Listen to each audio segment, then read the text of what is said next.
ولله الحمد. السلام عليكم ورحمة الله وبركاته. أعوذ بالله السميع العليم من الشيطان الرجيم. بسم الله الرحمن الرحيم. بسم الله ما شاء الله لا يسوق الخير إلا الله. بسم الله ما شاء الله لا يترف السوء إلا الله.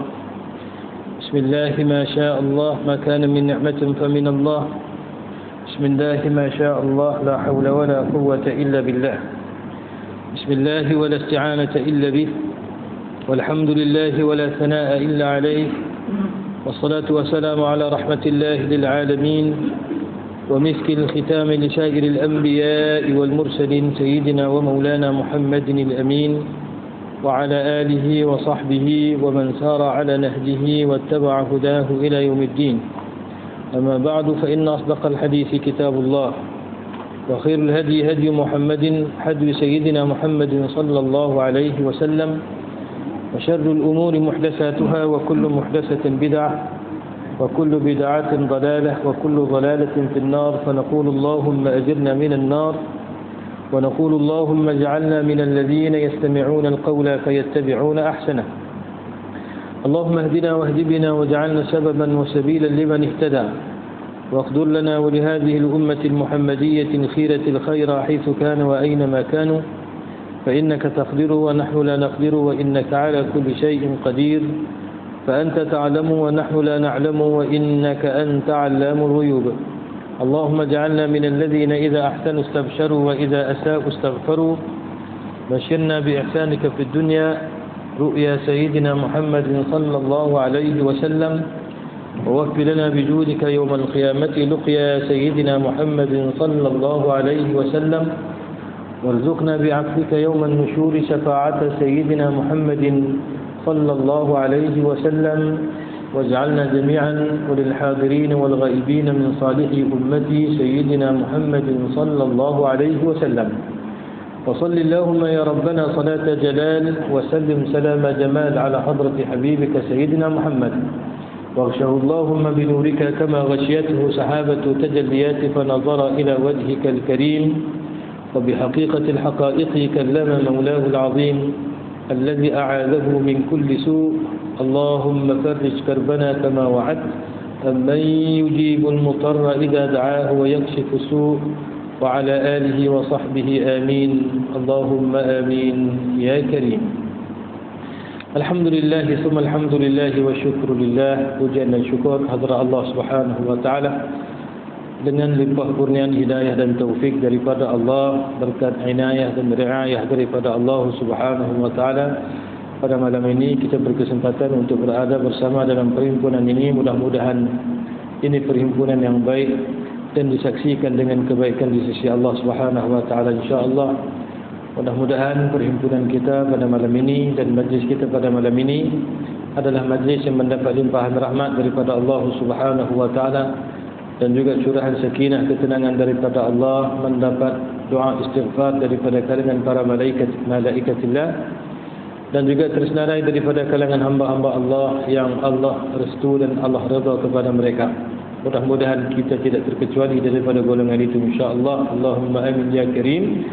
Dan mudah-mudahan segala kebaikan dan kebajikan yang kita buat, bawa banyak langkah kaki kita datang ke masjid, bawa hati yang ikhlas kepada Allah Subhanahu wa taala. Walaupun nak boleh hati ikhlas itu susah, tapi paling tidak kita bermujahadah, berusaha untuk mengikhlaskan hati kita, untuk istikhlas dan mencari keikhlasan, paksa hati untuk kita qasadkan niat kita apa yang kita lakukan kerana Allah.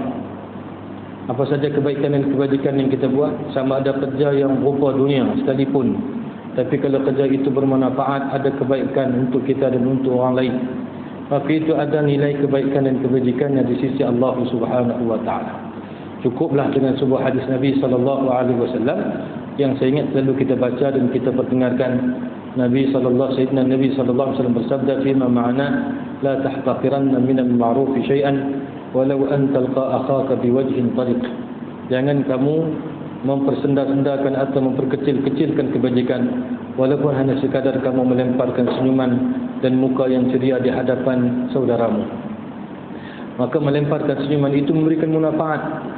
Kawan kita yang memandang rasa tenang hatinya dan rasa suka. Itu contoh yang paling ringan lah. Maka qiyas kepada contoh-contoh yang lain.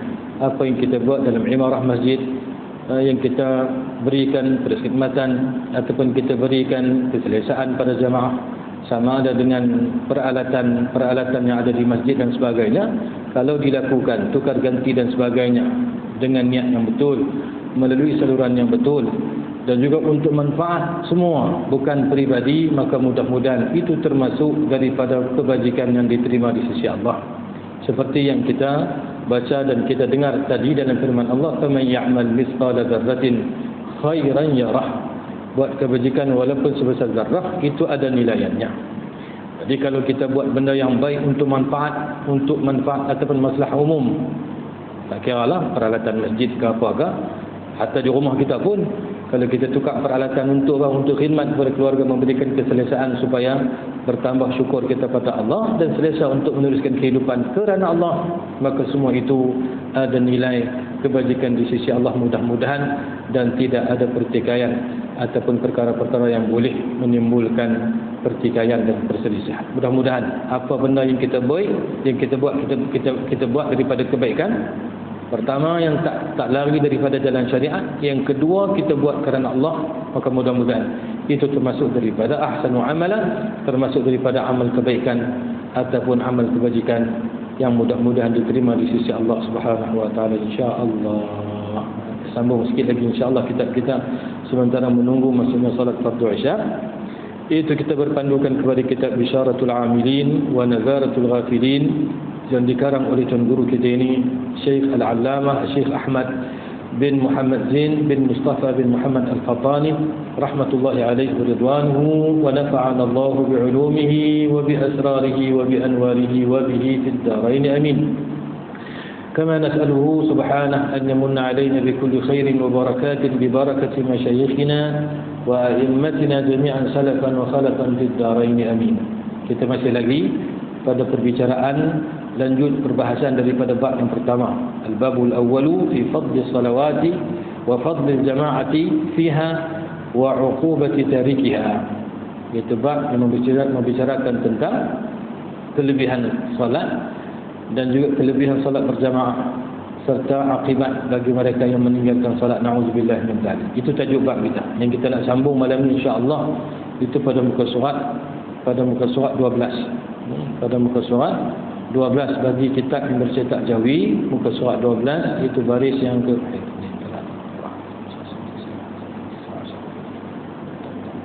baris yang ke-13 daripada atas.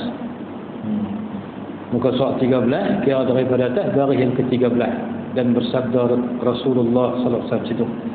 Bagi buku yang bercetak Rumi, buka muka surat 23, tengok pada perenggan yang kedua itu.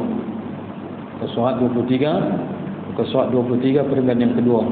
Itu sampai pada qala Syekhul Musannif rahimahullah wa nafa'ana Allah bi'ulumihi wa bi'asrarihi wa bi'anwarihi wa bihi fid darain amin. Dan bersabda Rasulullah sallallahu alaihi wasallam, dan bersabda Sayyidina Rasulullah sallallahu alaihi wasallam, apabila meninggal oleh seseorang akan fardu yang satu. Fardu makna solat fardu. Fardu yang satu makna meninggalkan satu solat fardu. Solat fardu makna solat yang maktubah, yang wajib, yang 5 waktu itulah. Subuh, zuhur, asar, maghrib, isya. Ini dipanggil as-salawatul maktubah ataupun as-salawatul mafruḍah ataupun as-salawatul faraid. Semayang-semayang fardu. Jadi maksud fardu itu adalah yang wajib. Mudah fahamnya lah. Fardu itu yang wajib. Kita dalam mazhab Syafi'i, wajib dan fardu itu makna sama. Tapi dalam sebagian mazhab itu dibezakan tentang makna fardu dan juga makna wajib.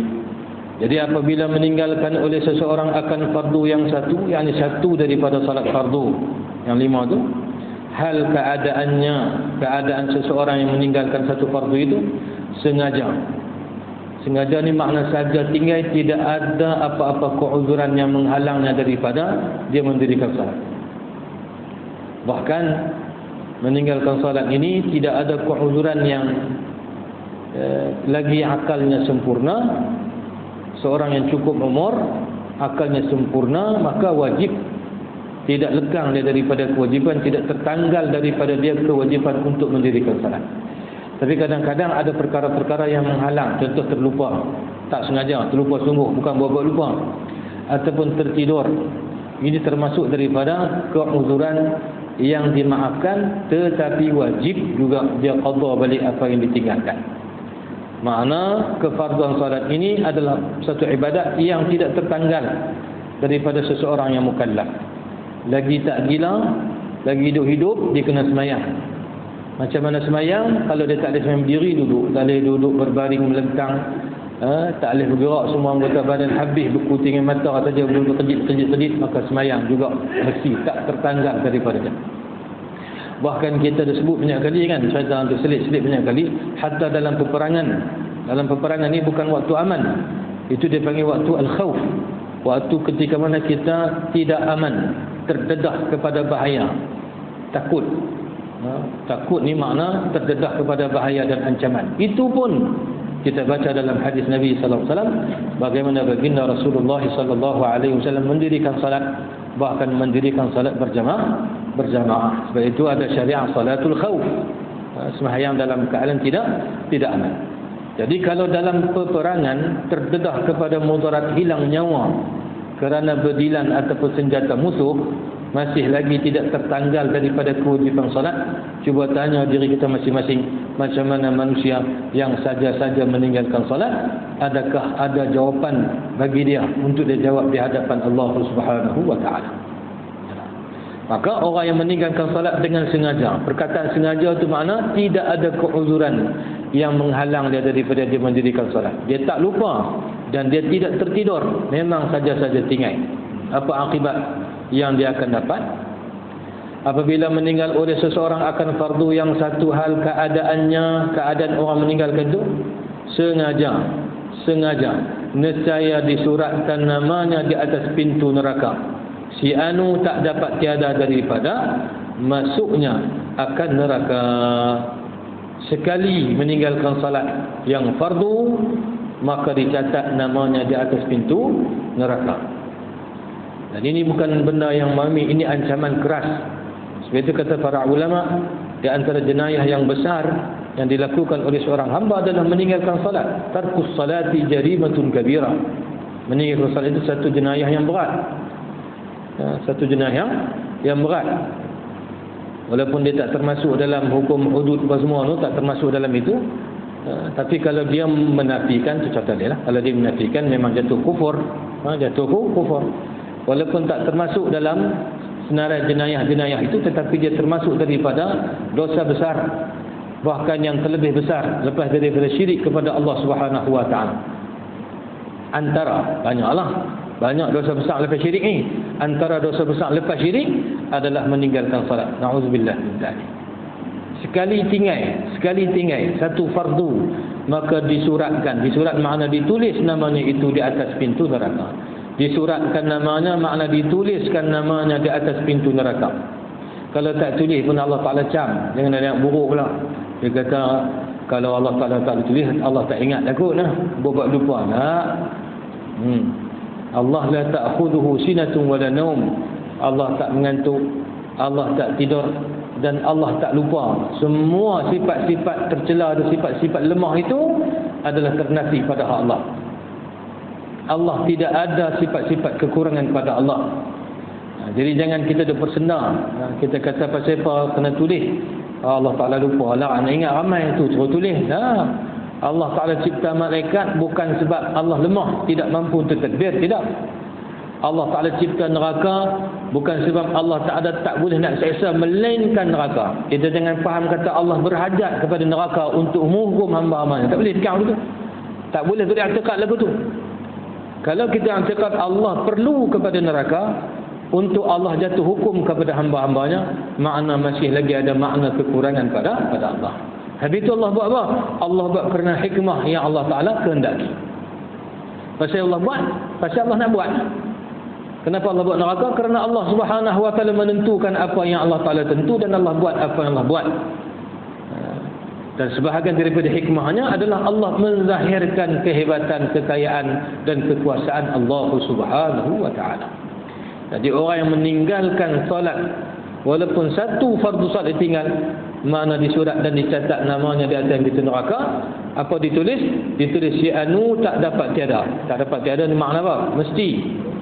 Tak dapat tiada ni pasti daripada masuknya si anu itu, orang yang meninggalkan solat itu akan neraka, yakni ke dalam neraka, naudzubillah min zalik. Dan kita dah baca pada pertemuan kita yang lalu, azab neraka itu azabnya apa? Syadid, azabnya sangat dahsyat. Azabnya itu muhin, azabnya azab yang menghinakan. Azabnya itu alim, azab yang menyakitkan. Tidak ada keringanan dalam neraka Allah.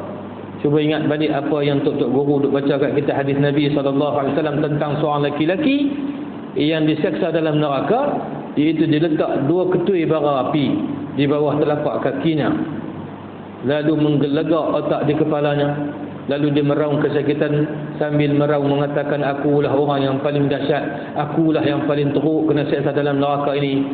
Sedangkan dia tidak tahu dialah makhluk yang paling ringan azab seksanya dalam neraka. Jadi kalau hak ringan pun kena bakar sampai cair otak kepala, lebih pada itu tak dapat nak digambarkan. Tapi sangat dahsyat, tidak ada sesiapa yang mampu untuk mengatasi dan tahan akan azab seksa neraka Allah. Dalam neraka itu azab seksa yang dilipat kali gandakan. Sebab itu kita baca hadis, punggung ahli neraka itu besar, jarak dia antara Mekah dengan Madinah. Allah besarkan orang dalam neraka itu, Allah besarkan saiznya dalam neraka. Untuk apa? Supaya Allah Ta'ala tambah berlipat kali ganda azab seksa ke atasnya. Jadi tidak tergambar. Dan Allah tak suruh gambar, Allah suruh kita beriman dan rasa takut bahawasanya apa? Neraka itu benar. Ni masa duk hidup ni, masa duk hidup ni nak kena dengar. Dan masuk dalam kubur tu, orang habaq kita nak boleh buat apa dah? Ketahuilah olehmu wahai saudaraku, bahawasanya masuk ke dalam liang lahat itu benar, seksa kubur itu benar, nikmat kubur itu benar, syurga itu benar, neraka itu benar. Benar ke tak benar ke, tak boleh patah balik ke dunia dia. Terimalah apa yang kita buat selama hidup di atas muka dunia. Tinggal lagi kita hari hidup ni, kita doa mudah-mudahan Allah Subhanahu wa taala ampunkan dosa dan selamatkan orang yang mati itu daripada azab. Kalau dia baik, ya Allah, tambah-tambahkanlah kebaikan untuk dia. Kalau dia ada buat dosa, ya Allah, besar manapun, ampunkanlah dia, ya Allah. Dengan apa? Dengan belas ihsan-Mu, ya Allah. Tapi tak boleh nak kelupuk pula pada kubur, tak boleh dah. Ni masa dia hidup ni, mata selik lagi, telinga pendengar lagi, ketahuilah seksa neraka itu adalah seksa yang benar. Neraka itu ada dirinya, dia bukan khayal-khayalan, tidak. Ada tempat, sungguh ada. Neraka itu benda yang wujudi, yang ada sungguh, tinggal lagi kita tak nampak. Tak nampak lagi, tapi sudah pun diciptakan neraka Allah Subhanahu wa taala. Disediakan untuk mereka yang derhaka kepada Allah, yang menyekutukan Allah, mensyirikkan Allah, kufur kepada Allah, yang sombong, yang tak mau taat dan patuh kepada titah perintah Allah Subhanahu wa taala. Pasal itu lepas sembahyang kita diulang, Allahumma ajirni minan nar, ataupun Allahumma ajirna minan nar, baca 3 kali ataupun baca 7 kali. Apa makna Allahumma ajirna? Ya Allah, selamatkanlah kami semua, ya Allah, bebaskan kami, ya Allah, jauhkan kami daripada api neraka. Ajirna tu makna najjina wa ab'id anna wa sallimna, semua terhimpun makna tu. Makna ajirna tu selamatkan tu terhimpun pada makna selamat itu, bebaskan kami, jauhkan kami, hindarkan kami daripada azab seksa neraka Allah. Minta pada Allah, minta Allah lindung daripada neraka. Jadi kalau begitu dahsyatnya neraka, maka orang yang meninggalkan salat terancam dengan azab seksa neraka Allah. Ini bukan makna kita habaq orang ni masuk neraka. Tok guru kita, para asatizah kita bila bercakap siapa tak semayang akan masuk neraka, bukan makna hukum orang masuk neraka, bukan. Yang tu dia cerita ataupun dia habaq apa yang Quran sebut, apa yang baginda Nabi SAW sebut. Dia panggil al-ikhbaru bima nussa fil kitab wa sunnah. Mengkhabarkan apa yang dinaskan dalam Al-Quran Al-Karim dan juga apa yang dinaskan perkhabaran daripada baginda Nabi SAW. Yang tak boleh hukum ni, kita hukum si fulan ibni Illan, kawan ni nama ni bin ni, yang ni ahli neraka. Itu tak boleh ha? Dan itu tak dibenarkan kerana kita tak tahu siapa daripada kalangan kita ahli neraka. Lepas tu kita tak boleh tunjuk, tak boleh ta'yin si fulan ibni Illan min ahli nar, kawan ni fulan ibni fulan min ahli nar. Tak boleh kerana kita tak boleh tentu. Baginda Rasulullah SAW tak apa, pasal baginda bercakap dengan wahyu daripada Allah. Baginda tunjuk kawannya ahli neraka. Sungguh pasal apa? Pasal turun wahyu cerita orang neraka. Kalau kamu nak tengok ahli syurga, sekali dia masuk pintu ni, boleh, Nabi boleh sebut. Pasal apa? Pasal Nabi adalah Rasul yang menerima wahyu daripada Allah. Adapun kita tak boleh hukum seorang tu ahli neraka, dan kita tak boleh ta'yin tentu kata dia ahli syurga. Melainkan kita kata mudah-mudahan dia ni ahli syurga, kerana rahmat Allah luas. Tapi kita tak boleh kata kawan ni ahli neraka, tak boleh. Sejahat mana pun dia, kita tak boleh kata dia neraka.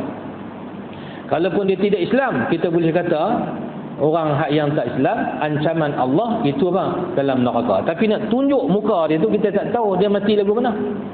Kot lagi dia meminat, dia mati, tiba-tiba dia rasa menyesal, dia lari pergi jumpa orang Islam, dia kata saya nak masuk Islam, saya rasa macam saya selama ni habis umur dengan sia-sia. Boleh dah saya nak masuk Islam? Boleh. Untuk dia sebut asyhadu an la ilaha illallah, dia pun ikut, wa asyhadu anna Muhammadar Rasulullah, dia pun ikut dan faham maknanya. Ada dua saksi, ada saksi yang tengok, maka jadi Islam. Habis mengucap mati, kita nak kata apa? Kita nak kata apa? Dan Allah Ta'ala pula terima dia tu sebagai apa? Sebagai Muslim, walaupun dia tak ada sembahyang, tak ada buat apa, tapi hujung hidup dia masuk Islam, walaupun tidak sempat melaksanakan syariat, tapi dia mati dalam keadaan mentauhidkan Allah. Kita nak kata apa? Maka sebab tu kita tak boleh tunjuk orang ni orang. Tapi kalau kita kata orang yang buat macam ni, mereka yang melakukan perbuatan yang seumpama ini, maka terancam dia dengan neraka. Orang yang tak semayang, maka ancamannya neraka. Orang tak semayang akan masuk neraka kalau dia tidak bertaubat. Itu bukan hukum orang. Itu kita menyampaikan hukum yang telah Allah naskan dalam Al-Quran Al-Karim, dan juga yang datang daripada perkhabaran baginda Rasulullah sallallahu alaihi wasallam. Jadi jangan salah faham. Sekarang ni sudah ada trend yang tidak baik. Bila para asatidzah, ustaz-ustaz dan tuan-tuan guru kita bercakap tentang apa? Tentang syurga neraka, maka dilabel-labelkan ustaz-ustaz lah, semua nak pergi orang masuk neraka. Bukan. Ucapan-ucapan yang sebegitu, yang duk tuduh kata ustaz ataupun tuan-tuan guru ni suka nak masuk neraka, ucapan tersebut adalah ucapan yang bermaksud. Dia bukan ucapan kerana apa? Kerana syurga dan neraka. Tapi ada apa? Ada niyatul khabithah. Allahu alam, kita tak baca hati manusia, tapi zahir ucapan dan tindakan itu menunjukkan seakan-akan ada niat yang tidak elok. Apa dia? Untuk memburuk-burukkan para ulama, dan juga untuk meruntuhkan institusi ulama dan ahli ilmu, sehingga manusia tidak lagi mendengar pesanan dan tausiah wasiat disampaikan oleh para ahli ilmu. Allahumma sallim sallim. Kita hidup pada zaman yang penuh dengan kesamaran fitnah. Kalau tidak dengan rahmat Allah, tidak dengan limpah kurnia daripada Allah, kita terdedah kepada kesesatan. Mudah-mudahan Allah selamatkan kita dan seluruh umat baginda Rasulullah sallallahu alaihi wasallam. Jadi kita jangan terlalu cepat sangat mengeluarkan perkataan-perkataan yang kadang-kadang kita tak sedap. Lebih-lebih lagi pada zaman sekarang ni, zaman dunia terbuka, yang kita dah sebutkan, mengumpatlah ni tak ada pergi retuk pintu rumah kawan. Dulu nak mengumpat kena retuk tingkap, ada guru mengumpat, dah tak ada duduk rumah dan bilik seorang-seorang pun boleh mengumpat satu dunia ni dengan menetang ni. Allahumma sallim sallim. Mudah-mudahan Allah Subhanahu wa taala selamatkan kita semua insya-Allah. Pasal semua kita nak balik bertemu dengan Allah. Balik bertemu dengan Allah Taala itu benar-benar bukan gempak-gempak suka, bukan. Ia adalah perkara benar. Sungguh hari wa yawma nusayyirul jibala wa taral arda barizatan fahasharnahum falam nughadir minhum ahada. Kan disebut dalam surah Al-Kahfi. Wa yawma nusayyirul jibala, pada hari kami akan terbangkan gunung ganang itu jadi seperti mana kapak yang berterbangan.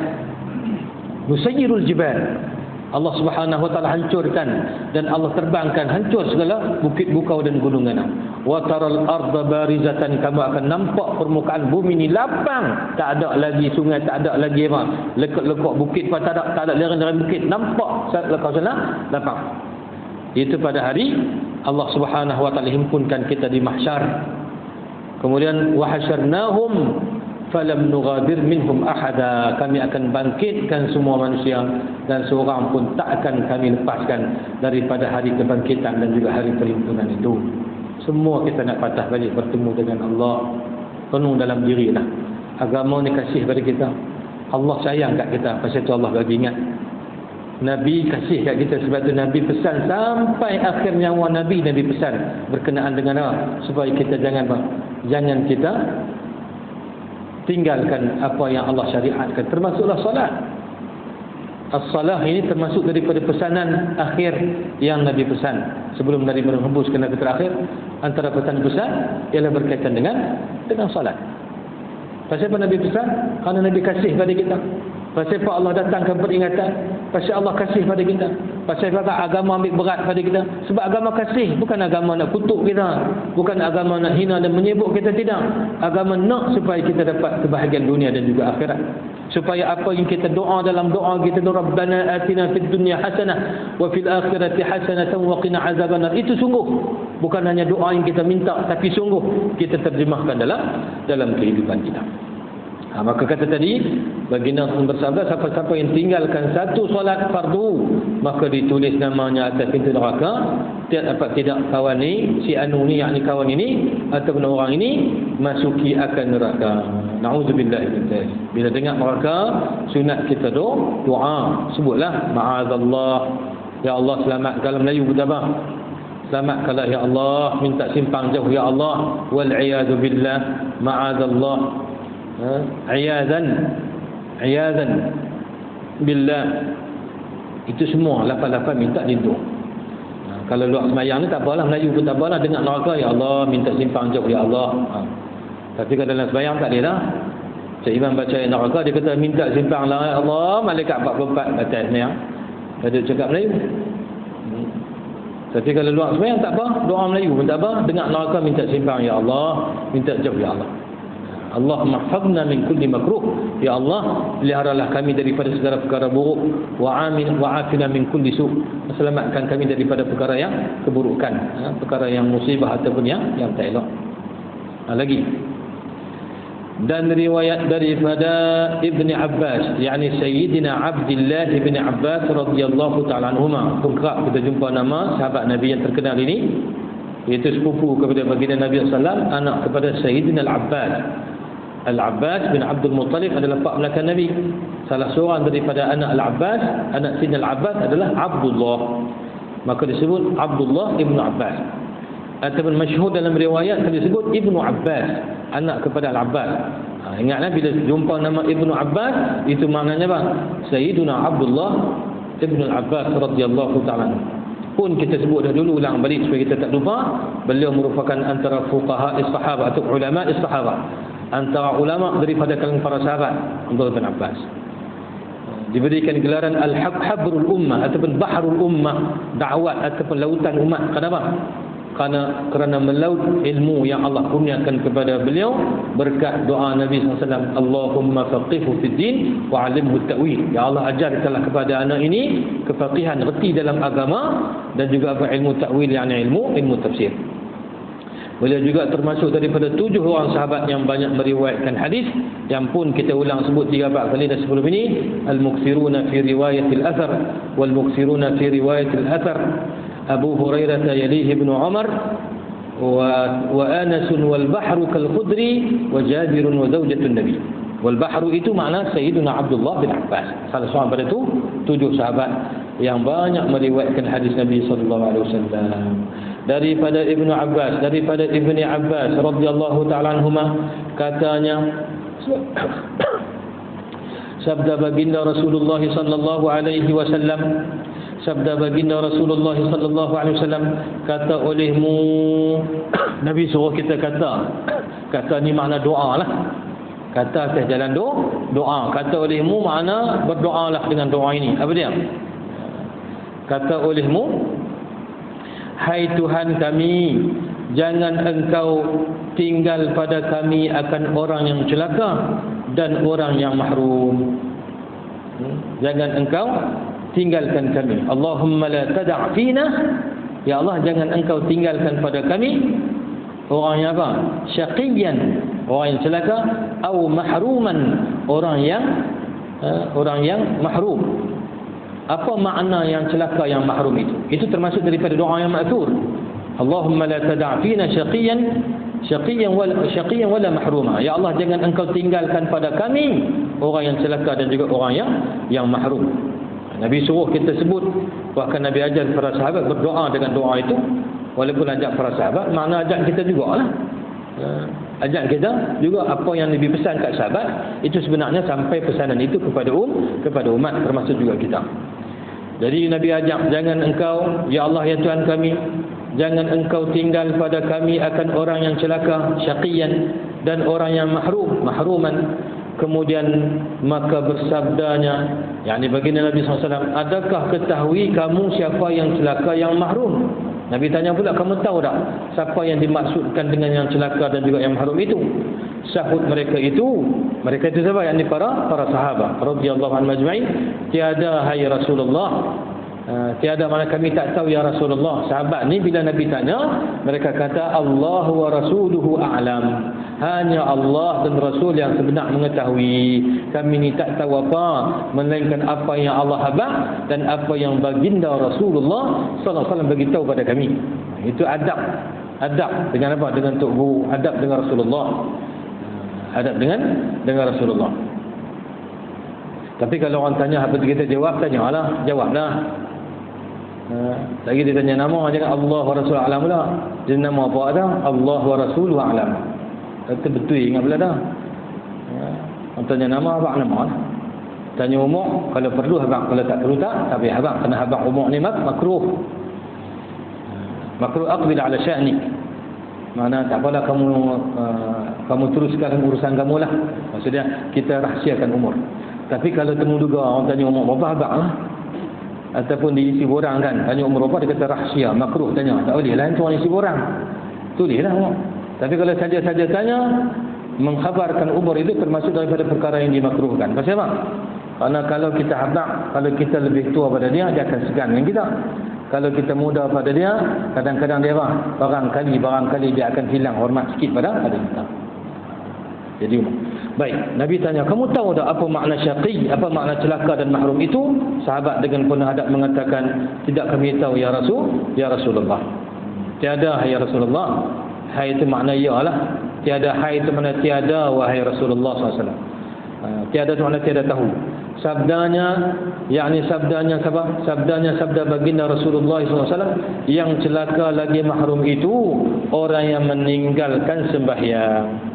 Yang celaka lagi mahrum itu adalah orang yang meninggalkan sembahyang. Jadi orang sembahyang ni sebut apa? Asy-syaqiyul mahrum. Dua sifat yang tercela. Pertama apa? Asy-syaqa. Syaqa ni makna celaka. Yang kedua al-mahrum. Mahrum makna diharamkan, yakni dijauhkan daripada rahmat Allah. Perkataan lain yang dekat dengan makna mahrum, mal'un. Wal-'iyadzu billah min dzalik. Al-mahrum, makna mahrum yakni matrudun. Dijauhkan, matrudun an rahmatillah, dijauhkan daripada rahmat Allah. Jauh rahmat Allah, malah mal'un, dilaknat, naudzubillah min dzalik. Jadi orang yang tak sembahyang ini disifatkan apa? Syaqiyan mahruman, ataupun syaqiyun mahrumun, orang yang celaka lagi mahrum. Mahrum makna diharamkan dan dijauhkan daripada rahmat Allah.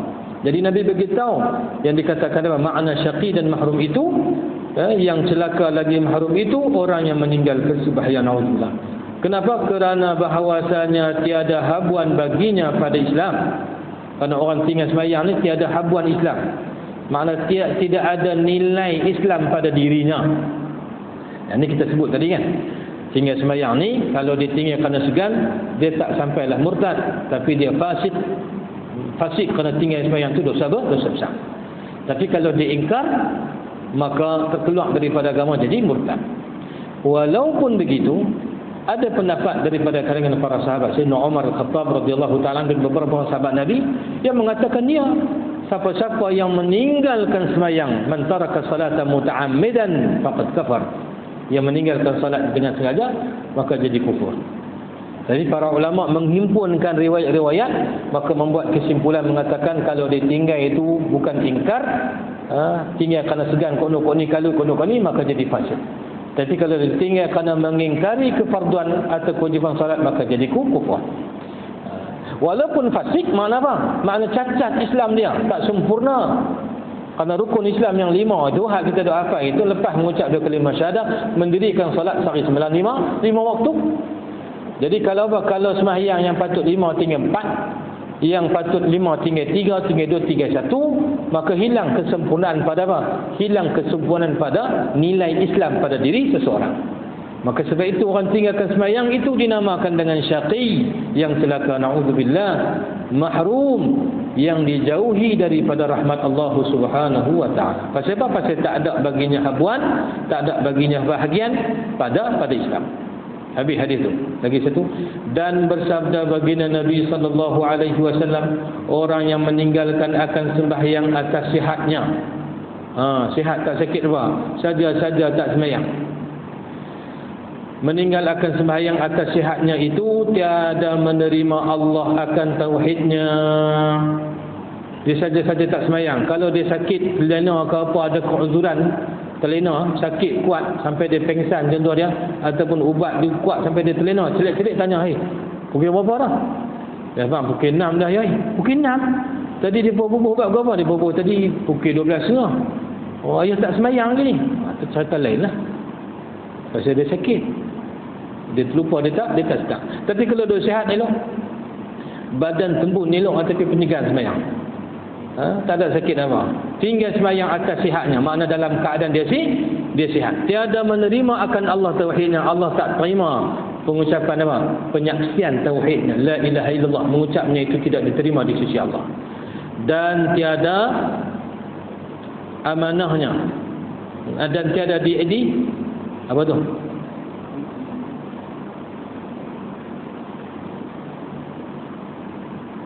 Tiada diamanahnya. Betul? Betul? Tiada amanahnya dan tiada amanahnya. Maksudnya tiada amanah, yakni dia khianat.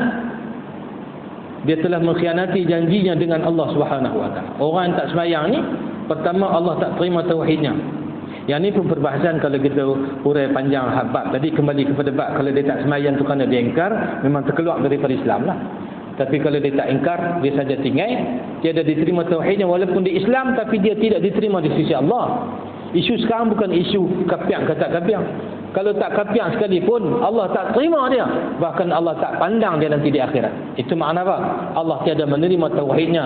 Yang penyaksian la asyhadu an la ilaha illallah. Penyaksian la ilaha illallah tidak diterima oleh Allah. Dan tiada amanahnya, yakni tiada diterima amanahnya. Dan tiada amanahnya. Dan tiada amanah, mana orang tu dianggap sebagai orang yang khianat, telah memungkiri janjinya dengan Allah. Dan tiada sedekahnya. Dan kalau dia buat apa pun, Allah Ta'ala tak terima. Sedekahnya tak terima. Kalau dia buat benda baik amanah pun, hak dia tunai pun, Allah Ta'ala tak terima. Ni banyak berlaku kan. Kita tengok dia ni baik ustaz, kalau pergi makan dia lah belanja, kalau orang bagi apa-apa dia cukup baik, orang bagi kerja ke apa dia buat dengan baik. Kalau orang simpan barang suruh bagi amanah, dia jaga amanah dengan baik. Cuma satu je, dia tak sembahyang habis. Walaupun dia tu orang yang amanah, orang yang berkarisma, orang yang punya buah fikiran yang hebat, orang yang rajin dalam masyarakat, tapi bila dia tak sembahyang, maka seluruh amalannya itu tidak diterima di sisi Allah. Sebab kita dah baca dulu kan, awwalu ma yuhasabu 'alal 'abdi yaumal qiyamati as-salah. Antara yang pertama akan dihitung di sisi Allah di akhirat nanti adalah salat. Kalau salat itu baik, yang lain akan ikut dibicara dan diterima. Tapi kalau dari awal salatnya tidak ada, maka amal saleh yang lain tidak diterima. Maka sebab itu tiada diterima amanahnya, walaupun dia seorang amanah, tapi nilai amanahnya tidak diterima. Sikit lagi. Dan tiada sedekahnya juga tak diterima. Dan tiada puasanya juga tak diterima. Dan tiada syahadahnya, penyaksian 2 kalimah syahadahnya juga tak diterima. Dan sungguhnya telah berlepas Allah daripadanya. Berlepas makna apa? Yang Allah Subhanahu wa taala jauhkan dia dan sisihkan dia daripada rahmat Allah. Berlepas ni kalau dalam bahasa kita, Allah tak mau ambil tahu. pun jangan duk layak buruk. Lega kalau tak ambil tahu. Kita boleh hore ada Allah tak ambil tahu ni perkataan maksud perkataan Allah berlepas diri daripada seseorang, yang ni itu bahasa yang menunjukkan seseorang itu akan menerima azab seksa Allah. Kalau Allah tak ambil tahu tu makna dia kena seksa lah. Kalau bahasa kasar kita ni, walaupun tak elok disebutkan di meja kuliah, tapi nak abang untuk kita faham kan. Kalau tak ambil tahu makna memperhatikan hang, itulah maksudnya. Itu makna berlepas tu. Kalau dalam bahasa orang Kedah ni memperhatikan hang, mana tak ambil tahu. Bila tak ambil tahu, kalau dia meraung sakit lagu mana pun, kalau terseksa lagu mana pun, Allah biarkan dia. Tapi kalau Allah kasih pada kita, masih ada hubungan kita dengan Allah, kalaupun diseksa dengan rahmat Allah, Allah akan selamatkan kita daripada siksaan. Jadi berat ni perkataan ni. Maksud daripada apa? Maksud daripada Allah berlepas Allah daripadanya, makna apa? Allah membiarkan dia dalam siksaan. Dan segala malaikat dan segala rasul dan segala malaikat pun berlepas diri daripadanya, dan segala rasul pun nanti berlepas diri daripadanya. Siapa kita nak minta tolong di akhirat nanti ni? Hak sebenar-benar nak minta tolong pada Allah, dan juga pada syafaat baginda Rasulullah sallallahu alaihi wasallam.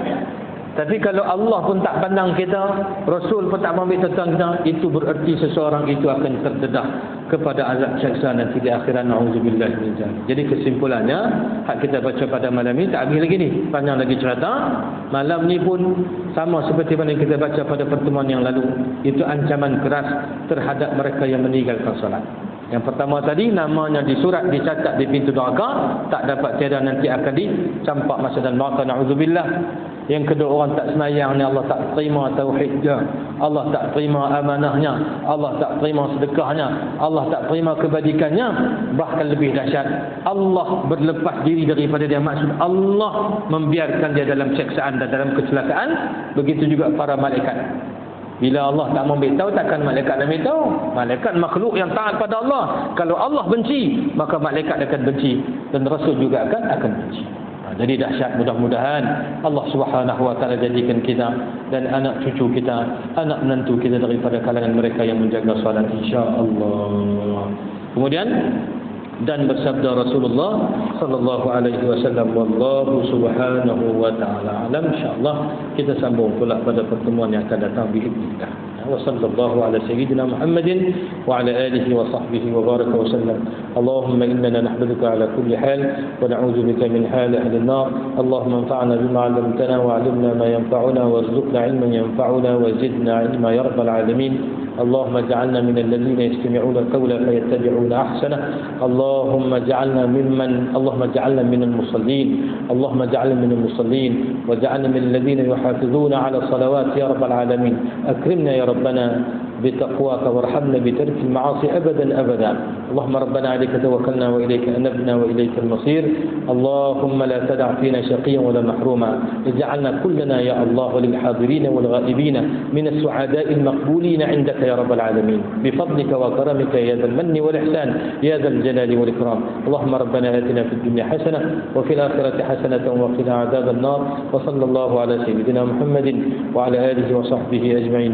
وآخر دعوانا أن الحمد لله رب العالمين. والسلام عليكم ورحمة الله وبركاته.